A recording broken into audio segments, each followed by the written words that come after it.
when people give talks like this, it's usual to say it's good to be here.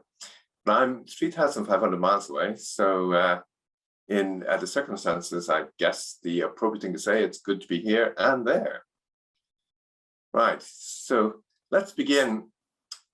Here is what I'm tempted to say. This is an old North Wales hospital in which I used to work for many, many years. And this is the kind of asylum that gave psychiatry a bad name, a name as a backwater, which was very odd in loads of respects, in the sense that psychiatry was the first medical specialty. It was the first to have specialist hospitals. It was the first to have specialist journals. It was the first to practice evidence-based medicine. And by this, I don't mean the kind of evidence-based medicine we have now, but the evidence-based medicine introduced by Philippe Pinel in 1809, which was looking at the outcomes for patients and working out what's the best thing to do for them based on that.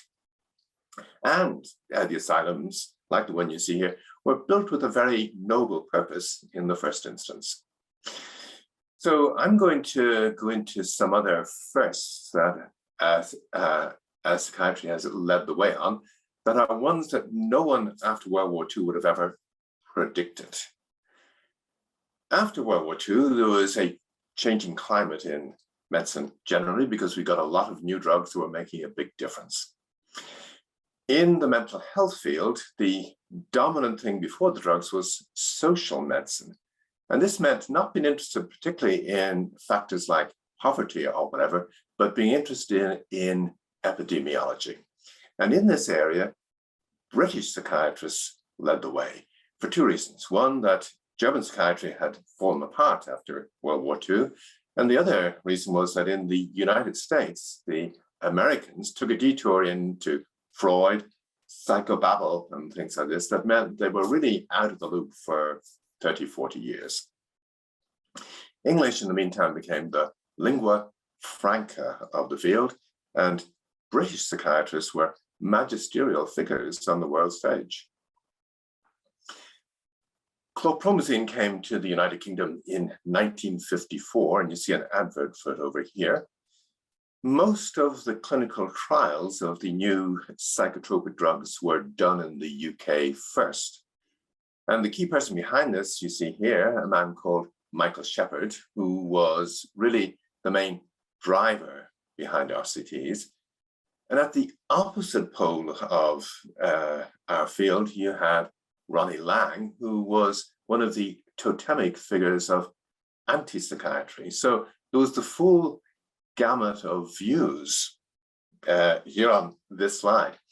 And it led in 1968 to an explosion, which you see over on the right. You see the students in Paris marching, they're protesting. There's a general sense in 1968 that we have a lot of new drugs, we have a lot of new techniques like the atomic bomb, we've got a lot of new evaluative techniques like RCTs. But the question is, are they enhancing us or diminishing us? Are they helping us live the lives that we want to live, or are they chaining us into living lives someone else wants us to live? And the students were awfully worried about this point and marched, among other places, to the offices of Jean Delay, the discoverer of chlorpromazine, and ransacked his offices. Quite a symbol there. So on this next slide, you see Tony Hill, who's the man who ran the first randomized controlled trial in medicine. This was done for streptomycin in tuberculosis, and it showed that the drug worked. But it was a less impressive and less good trial than one done 2 years beforehand, which much more comprehensively laid out what streptomycin does. And as a result, very few people did randomized controlled trials other than in the UK, and they did them in the UK because Tony Hill was a British doctor.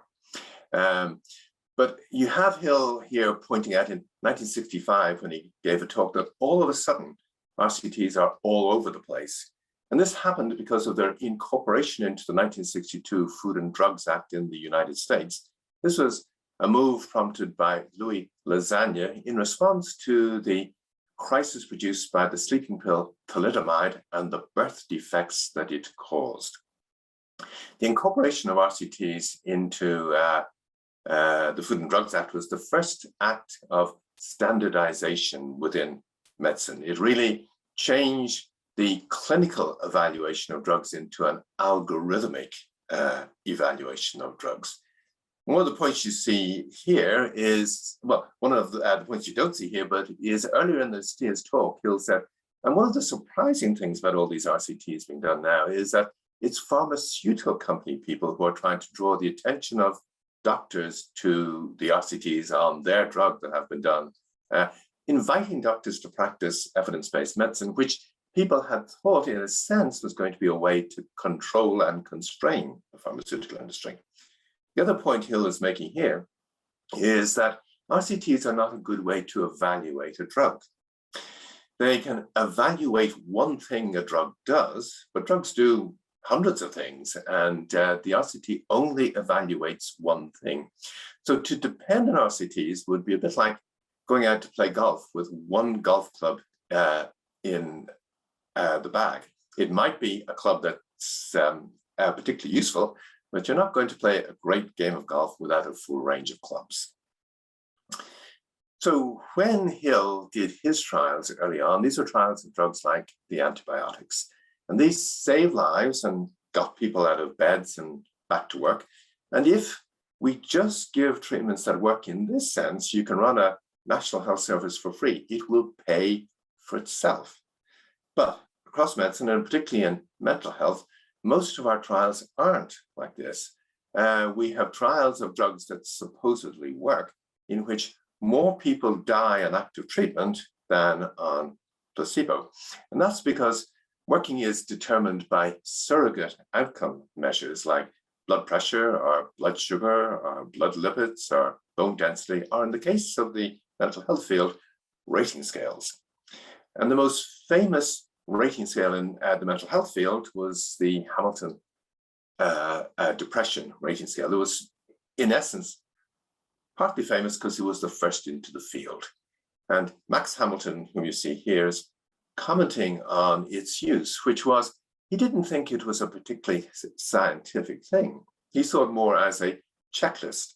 It shouldn't replace interviews. It should be a thing that prompts you to make sure you've asked certain questions in the interview, but not replace the normal interview. That if you let it replace the normal interview and let things become too standardized, we risk losing things. And this is brought out by the next slide you see here, where you've got a person being interviewed and he's making the points that count for him and she's asking the questions that count for her. If you use checklists and rating scales and surrogate outcome measures like blood pressure, you're not helping people to live the lives that they want to live. You're helping them to live the lives that Pfizer and GSK want them to live, which is not the same thing. Having mentioned Pfizer and GSK, the pharmaceutical industry back then were small pharma. They were not big pharma. They weren't on the radar of anyone's concerns. When the students were marching in Paris, they weren't concerned about big pharma. They were concerned about big medicine. What you see here is two people on the left is Alan Broadhurst, who worked for Geigy Pharmaceuticals, who helped introduce the antidepressants to the UK and educate doctors about what kind of conditions they treated and how they should be used, including all of the problems they might cause. And on the right, you see George Beaumont, who also worked for Geigy and did the same kind of job for clomipramine and OCD. These kind of educational efforts, of course, would be called disease mongering now, but weren't seen that way then. They were seen as genuinely useful educational efforts. And the other thing is that at this point in time, doctors were very good at recognizing the problems drugs caused. The antipsychotics were drugs that we viewed as rather like the vaccinations for COVID. They were life-saving, they were a boon, they were wonderful to have.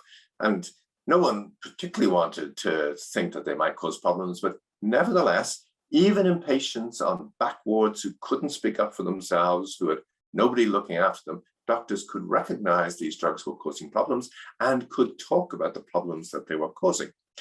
Today, we've got conditions like post-SSRI sexual dysfunction, PSSD, or protracted withdrawal syndromes. And even though these are happening to people out in the wider community, they aren't on the backwards. They've got lots of media context.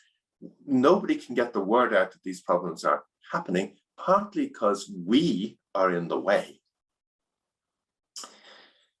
Back around 1980, our core business was schizophrenia. And we were trying, with the use of the drugs, to get people out of hospital and to live a more normal life. The schizophrenia has since begun to disappear. The incidence at which it's happening is only half of what it was back in the early 80s, maybe even less than that. But no one's particularly interested in this. This is just like postpartum psychosis, classic postpartum psychosis, not the kind of condition that will often be labeled as postpartum psychosis these days. Classic postpartum psychosis has totally vanished. We have closed down mother and baby units all over the UK. One of the intriguing things here is that we don't seem to be too concerned about some of our core business disappearing, which raises the question about whether our core business is quite what we think it is. So there's a big change around 1980. 1980, retrospectively, we can now see introduced the Diagnostic and Statistical Manual for Mental Disorders, DSM-3, which you see here. This effectively began life in 1974. In the UK, people paid no heed to it because the Americans weren't really part of the psychiatry that the rest of us were doing at that point in time. We were interested in the fact that there was this new disorder coded in DSM-3 called panic disorder, and we figured this was something that was just a disorder that the Americans had recently discovered, and because it had been discovered by them, they called it their name, not realizing that the rest of the world knew all about it and called it by a bunch of different names and had been doing so for years and years and years. The cynical view was that panic disorder was really upjohn disease introduced to help market Xanax, alprazolam, which never really came on the market in the UK. But behind the scenes, for anyone who was a little bit more interested, there was talk about DSM-3 being based on operationalism, which is a bunch of checklists. You know, if the person has 5 of these now, then you can tick them off as having the condition. In the philosophy of science, there was mention of people like Carl Hempel, but very few of us paid any heed to this. What slowly became clear, though, was that the operationalism was creeping into the way we did things. Meanwhile, continuing the benzodiazepine theme from the last slide, the benzodiazepines were becoming a problem. There was a benzodiazepine crisis. So this advert, which probably looked good when it was made first, now looks sinister. This was a drug, lorazepam, which was very hard to get off, and it led to a crisis that looked rather like the antipsychiatry of the 1960s, except in this case, you had figures from the establishment who were saying, yes, these drugs can cause a problem. They weren't siding with the people who were out in the streets marching to change the world. They were siding with ordinary people who were saying, look, I didn't expect to end up hooked to this drug and unable to get off it. The other thing that the 1980s brings into the frame is the media. And in terms of the benzodiazepine crisis in the United Kingdom, the program that you see here, which was called That's Life, was critical to creating the crisis. They brought health into the frame, and this was one of the first times that health really featured in a major program. Prior to the 1980s, only the occasional health bit of news featured anywhere, and that was if there was something iconic like the first heart transplant. But in the 1980s, all newspapers began to develop a health page. And in addition to the health page, health often featured on the front page. And often later on, you could get 2 or 3 health stories on the front page. So there's a complete transformation in things. One of the other things that happens is that in 1970, up to 1970, there had only been 200 articles in the medical literature that featured the word risk in their titles and abstracts. By 1990, that figure was 20,000 articles. Now, just before 1990, you had a book published by Ulrich Beck in Germany about risk societies. And this made people aware that man-made risk could be a greater threat to us than the risk posed by nature. And becoming aware of that, people pushed back against man-made risks like chemicals in the environment, like the changing climate, like nuclear power. We began to push back and figure maybe these things needed to be controlled to some extent. But in health, we did exactly the opposite. We turned to chemicals, we turned to techniques, and we have been doing this before Beck. I mean, we have been using blood pressure and techniques of that and giving blood pressure pills and bone density pills and blood sugar pills and antidepressants in order to manage supposed risks long before Beck heard of the idea of risk.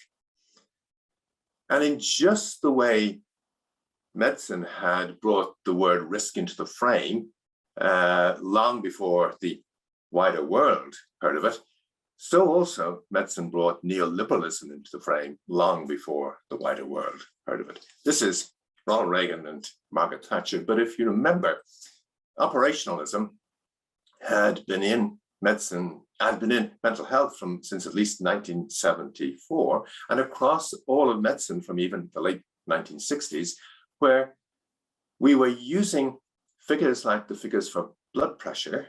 They were triggering treatment, and everybody thought the treatment was doing well or going well, provided the blood pressure fell properly, regardless in a sense of what happened to the patient. And it's exactly the same situation when you've got neoliberalism. What you've got is the introduction of the idea that we can have one set of figures like the inflation target or the money supply, and if we just adhere to that, regardless of what's happening in the country, we're doing a good job. So again, medicine had been there before neoliberalism. And if you want to understand neoliberalism, look closely at what happens in medicine. This approach, the neoliberal approach, was spun to us as it's all about being entrepreneurial, risk-taking, but it was exactly the opposite. The new climate in medicine, when you look at it, is not about helping people take risks to live the lives that they want to live. It's about managing risks that the patient might pose to the organization and not necessarily letting them know that the treatment you're going to put them on are not going to help them live the life that they want to live.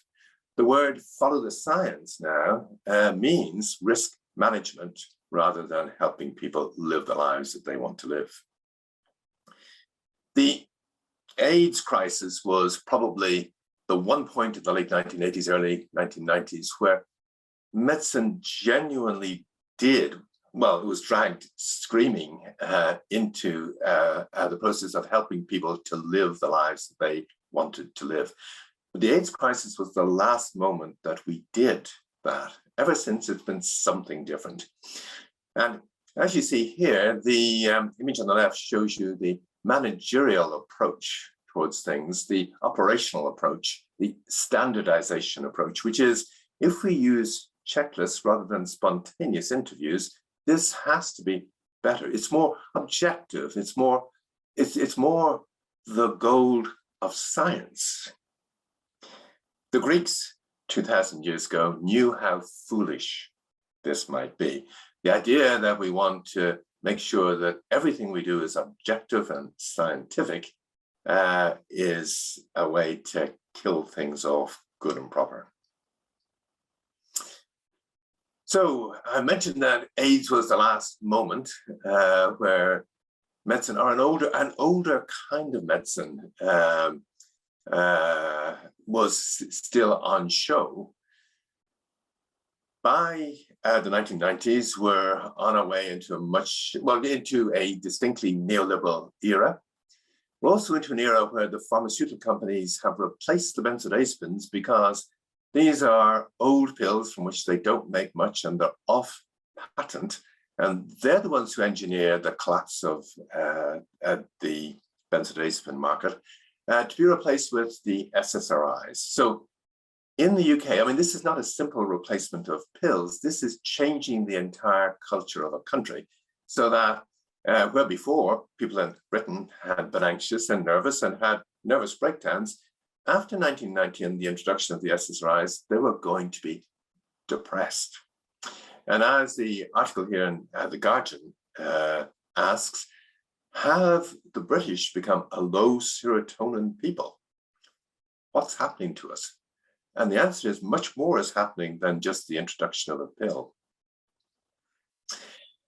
In the late 1980s, early 1990s, in the national health system in the UK, on the advice of management consultants, hospitals began to outsource things like cleaning staff and other features of what had been the health system up till then, which were ancillary. They're not part of the core business. So let somebody else who does cleaning properly do that bit of the business for you. 10 years before that, on the advice of management consultants, the pharmaceutical industry had outsourced the bits of its business that weren't core business, that outsourced clinical trials to contract research organizations. This is now a $40 billion business. They outsourced medical writing to ghostwriting companies, and this is also a huge business. They even outsourced drug development to biotech companies, and they outsourced public relations to groups like the Science Media Center and Sense About Science, who are probably helping to sponsor this meeting. This is all operationalism, and the consequences of it can be seen here on this slide, which is one page from a brochure being prepared for Pfizer on their SSRI antidepressant Zoloft. And this is the post-traumatic stress disorder page, where 4 trials have been done of Zoloft on people who had PTSD, notional PTSD at least. There was barely a hint in any of them that the drug did anything useful at all. Nevertheless, 2 of these trials were being written up, or had been written up, which you see here from the slide, and they were going to be published in the very best journals in the field. At this point, people had written the article, they knew where they were going to go, but the authors hadn't been worked out yet. On the left, you see author to be determined. And it was Pfizer's marketing department who's going to decide which names do we put on the authorship line? Who would be best in terms of selling Zoloft? And neither the authors whose names end up on the authorship line, nor the people who ran the studies, nor the ghostwriters, nor FDA, nor anyone else have seen the data or had access to the data behind these trials. So by the mid-1990s, we have thousands of trials which have been done. We've more now, tens of thousands of trials, where in surgery we've got much less, and surgeons seem to develop the field even, well, more obviously usefully than has been happening in medicine. But because we had all these RCTs, it seemed reasonably sensible to compile them all to make guidelines. The problem is, when it comes to drugs that are on patent, or all drugs now, you're basing the guidelines on a ghost-written literature with no access to the clinical trial data. This is what we call evidence-based medicine. And just like with RCTs back in the 1960s, doctors thought evidence-based medicine was going to constrain the pharmaceutical industry, and don't seem to listen to the fact that it's mostly pharmaceutical company people who are exhorting doctors to practice evidence-based medicine. I've raised these issues about the ghostwriting of the literature and the lack of access to trial data with the National Institute of Clinical Excellence in the UK, which writes the principal guidelines in the UK, and other people who make guidelines. I've raised it with the regulators like FDA or EMA in Europe, with major journals like the New England Journal of Medicine, the British Journal of Psychiatry, the BMJ, etc., with politicians across a range of parties. Nobody has ever denied that what I'm saying is wrong. They haven't argued that what I'm saying is wrong. They they reach for an escape clause that I give them, which is it's not their job to police the medical literature. And this is an area in which psychiatry leads the way. In one of the key dates in the transformation of medicine from healthcare to health services, from an enterprise which isn't helping us to live the lives that we want to live, but is helping us to live the lives Lilly and Pfizer want us to live, is September 20th, 1991. For a year before that, there have been a host of articles saying that Prozac and related drugs can cause people to become suicidal. They were, the first key article had 6 patients where it reported that they became suicidal on the drug. The dose was lowered or the drug was halted and the problem cleared up. This was very clear evidence of cause and effect.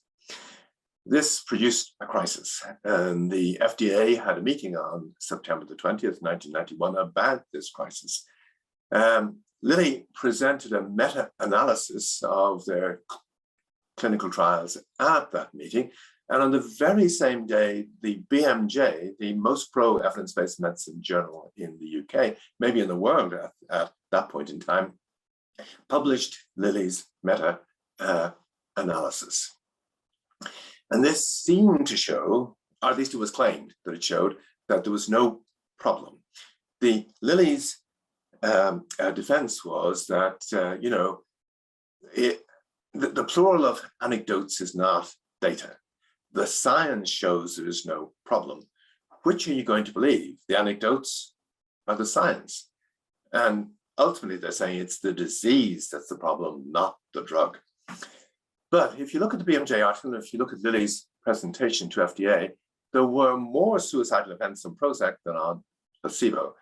BMJ and FDA were happy to pay no heed to this because the increase was not statistically significant. But if you look at the BMJ article, a footnote in it, it's clear that Lilly made clear that they breached FDA regulations. And if you reverse that breach, then the number of suicidal events on Prozac compared to placebo becomes statistically significant.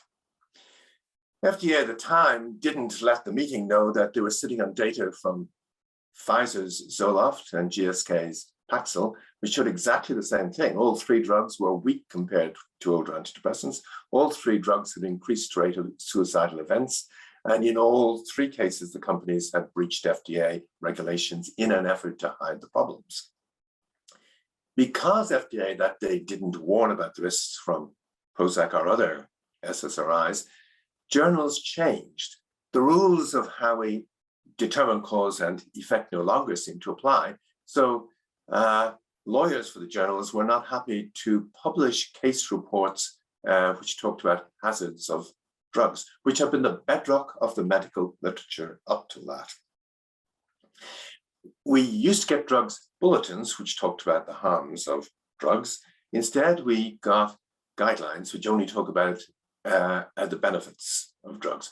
Drugs bulletins effectively vanished. The problem then is if a patient comes in and talks about the sexual dysfunction they have on an SSRI or the suicidality they have on an SSRI, and the evidence doesn't seem to show it, people tend to think this must be all in the patient's mind, that it's a functional disorder. And essentially, you stop believing patients and patients begin to vanish. Now, the problem for doctors, if a patient vanishes, is that they vanish too, because the managers of health systems no longer see experts managing toxicities, trying to bring good out of the use of a poison. What they see is drugs that are wonderfully effective and free of harms and expensive prescribers, and they wonder whether nurses or pharmacists might not be cheaper prescribers. So let me bring it back. If your patient comes in and says, hey doc, I've become suicidal on this drug, and I think it's the drug because when I lower the dose, actually when I halted it, the problem went away. How do we work with this? Well, the scientific approach is to work with the person right in front of you. That's the data. People are the data. You work with the person and try and come to a judgment about what's going on, a shared judgment about what's going on. If your shared judgment then conflicts with the evidence base, the next scientific task is to find out why there's a mismatch. In the case of the SSRIs, the reason there's a mismatch is there is no access to the data. The entire literature is ghostwritten. Not even FDA have access to the data.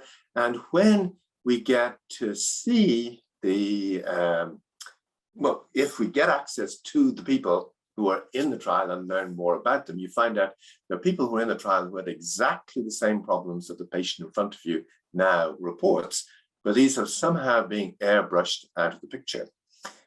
The key point I'm trying to make here is that people are the data. If you don't have access to the people in the trial, you don't have access to the data. This meeting is happening under the auspices of the Royal Society of Medicine. In the 1660s, the Royal Society said there are many modes of thought that humans engage in, but the scientific mode of thought hinges totally and critically on access to data. If you don't have access to the data, you're not doing science. And in this case, the data does not mean figures, it means people. The only science we have in clinical psychopharmacology at the moment are the case reports of hazards, but the scientific literature has dried up. We used to be great in the 1960s telling people to take responsibility for their own lives. The issue for us now, the issue facing us now is taking responsibility for our own prescribing. Are we prepared to do this? Do we know how to do it? Here on this slide, the long quote you see on the right-hand side is from Louis Lassagne, this is 1983, and he's the person who introduced RCTs into the Food and Drugs Act. And the general culture by the 1980s has become one with people saying, well, if you don't have an RCT showing a problem, then that problem is not happening. RCTs are the only sophisticated way to know what a drug does. And Lassagne's response is very clever. I mean, he's saying, this is crazy. The point being made about RCTs being sophisticated is only true in the sense of the word sophistication, which means adulterated. It's one of those things you find in the dictionary that most people aren't aware of. It's when you add ethylene glycol to wine, for instance, you're sophisticating it. He goes on to say that engaging with a patient, a genuine discussion with a patient and trying to work out what's going on is much more intellectually appealing, much more fun, much more what we should be doing than paying any heed to RCTs. Now, the resident or trainee that you see in the cartoon here is not being trained these days to engage with patients, to help them live the lives they want to live. She's engaged, she's been trained to do appraisals and assessments, and she's been trained to tick boxes. You might smile at this, but anyone who's done these interviews will know that the interviewers equally have no discretion or choice about the questions they ask. They must ask exactly the same questions of every candidate. They are told to do this because people at the Royal College of Psychiatrists and hospitals and universities have all been advised by management consultants that this is the way you do it. You standardize everything. There's no room for discretion here. A doctor's discretion and a patient's discretion too have become problems. These are pitted against RCTs, which are the gold standard. And this has meant we have moved from a world where the art of medicine was to bring good out of the use of a poison to we are a conduit for sacraments. Sacraments are things that can only do good. They can't harm. Even the Catholic Church these days knows that the Eucharist can harm, and they make gluten-free Eucharists. The other thing that's happening is this, that in the mental health field in particular, and this is where we lead the way, primary care doctors, family doctors may refer a patient to a cardiac specialist or respiratory specialist or GIT specialist, and the doctor will write back saying, look, there's nothing wrong with this person's heart or lungs or gut or whatever. But if they refer to a psychiatrist, no one ever gets back to them and says, there's nothing wrong with this patient, this is a normal patient. They're likely instead to get patients who had maybe been on one drug to begin with, coming back on a bizarre cocktail of up to 6 different drugs, which leaves the generalist scratching their head and wondering what to do. They've referred not to a specialist, but to a partialist who can't really see the overall patient anymore. They're not treating the overall person anymore. They're treating figures. And this makes the looking for the adverse effects of drugs and trying to work out what's going on even harder. It was difficult in the days when people were on only 1 or 2 drugs because there was no access to the data and the literature was ghostwritten. But it's even more difficult now because people are on cocktails of 8 or 9 drugs, and it's very hard in those circumstances to tie a particular effect to a particular drug. So in 2002, the Labour Party introduced a new plan for the National Health System, which said there's an increasing number of things in healthcare that can be standardized, and we can let nurses do these things, from colonoscopies to prescribing. In 2004, here you see US News has a feature on just the same thing, that we don't really need doctors anymore. Tasks can be standardized and done by nurses. And the problem is, as with the trainee in an earlier slide, we are training doctors these days to be low salt doctors. That is, they have lost the ability to recognize that medicine is about bringing good out of the use of poison. And if you give a poison, you may poison people. The idea that medicine is bringing good out of the use of poison does not compute for insurers, or managers, or politicians. And this has led to a change from the healthcare we once had, which was about listening to a person who brought a problem to us and helping them live the life they wanted to live, to health services, which bring problems to patients. And it's not with a view to helping them live the life they want to live. Doctors, if they have a role in all this, won't be on the coalface treating patients, dealing with patients. They'll be managers whose job is not to help patients take risks to live the life they want to live, but to risk manage, or to manage the risks the patients and doctors and nurses and pharmacists who are doing the prescribing might pose to the organization they work for. So there's been a dramatic change in the jobs that people do. Probably the best symbol of all at the moment is here on this slide. We've lost wisdom. We can't say to people, you're normal. We can't keep them out of mental health care in particular these days. As of 1990, there were very few children who were depressed in the world. Nevertheless, there had been 15 RCTs done of antidepressants in depressed children stroke teenagers, all negative. When the SSRIs came on stream, there was a hope that these would be much better for kids, and there have been 30 trials done since, all negative. That includes the trials that brought Prozac on the market, which were negative. It includes the 3 antidepressant trials in depressed children GSK did, which they reported to FDA were all negative, and FDA agreed these are all negative.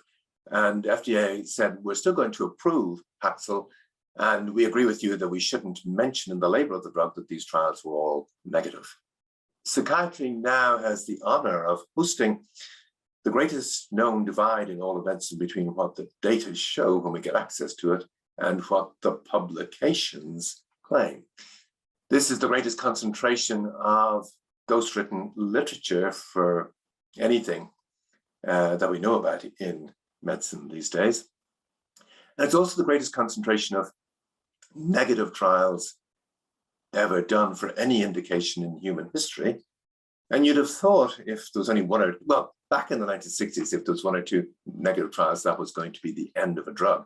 With 45 negative trials, What's happened to the use of antidepressants in children? Well, they're now the second most commonly taken drugs by teenage girls. If you have the courage to stand up to insurers and politicians and managers and say, you know, my job is all about trying to bring good out of the use of poison, and I don't want that dumbed down, you'll have a difficult time. You may lose your job. But if you're expecting support from Greta and teenagers, they are going to trample over you to get the Eucharist that they think you're denying them. So the good news about all this is that business apparently is not going to dry up. Thank you.